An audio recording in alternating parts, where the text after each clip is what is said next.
বিসমিল্লাহির রহমানির রহিম আলহামদুলিল্লাহি রাব্বিল আলামিন ওয়াসসালাতু ওয়াসসালামু আলা সাইয়্যিদিল মুরসালিন ওয়া আকিবাতুল মুত্তাকিন।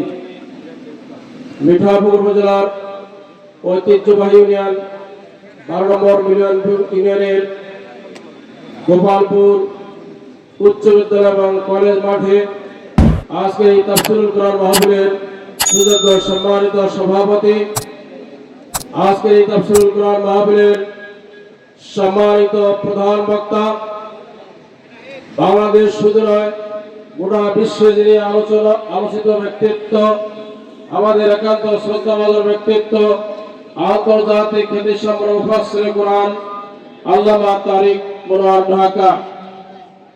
আজকের এই তাফসীরুল কোরআন মাহফিল ইতিমধ্যেই বিশেষ অতিথি, যার আনিত আদর্শ গোটা বিশ্ব মানবতার মুক্তির একমাত্র পথ, আখির জামানার পয়গম্বর আশরাফুল আম্বিয়া জনাবে মুহাম্মদ রাসূলুল্লাহ সাল্লাল্লাহু আলাইহি ওয়াসাল্লামের উপর।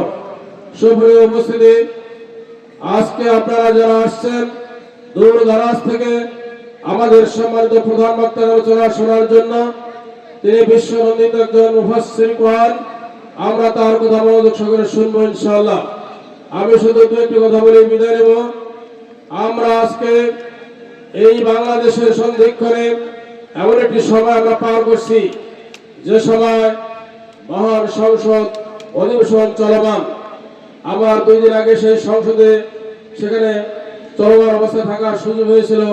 সেদিন আমি দেখেছি সেখানে আমাদের যারা এমপি নির্বাচিত হয়েছেন তাদের সেই প্রাণবন্ত ভূমিকা এবং তারা সেই অন্যায়ের বিরুদ্ধে বলিষ্ঠ কণ্ঠস্বর। আমরা মনে করি দীর্ঘদিন পর্যন্ত এই সংসদ ছিল একটা কলঙ্কযুক্ত সংসদ। সেখান থেকে বেরিয়ে এসে এদেশের মানুষ এবারে একটি প্রাণবন্ত সংসদ উপহার দিয়েছেন। আমাদের আজকে এই তাফসীরুল কোরআন মাহফিলে আমাদের মিঠাপুকুরের আসরের সম্মানিত এমপি অধ্যাপক গোলাম আব্বাস সাহেব উপস্থিত থাকার কথা ছিলেন এবং আমাদের পার্শ্ববর্তী উপজেলা পীরগঞ্জ উপজেলার এমপি মাওলানা নুরুল আমিন সাহেবও থাকার কথা ছিলেন, কিন্তু সংসদ চলমান থাকার কারণে তারা আজকে আসতে পারেনি। ওনারা দুইজনেই আপনাদেরকে সালাম জানিয়েছেন এবং ওনারা দোয়া করেছেন এবং দুঃখ প্রকাশ করেছেন, যেহেতু তারা এখানে অতিথি ছিলেন, থাকতে পারলে ভালো হতো। রাষ্ট্রীয় যেহেতু সেখানে ব্যবস্থাপনায় সংসদ চলমান আছে, এমনকি সংসদের বিভিন্ন কর্মকাণ্ড পরিচালনার জন্য আগামী শুক্রবারও সংসদ চলবে, এই সিদ্ধান্ত নিয়েছে স্পিকার।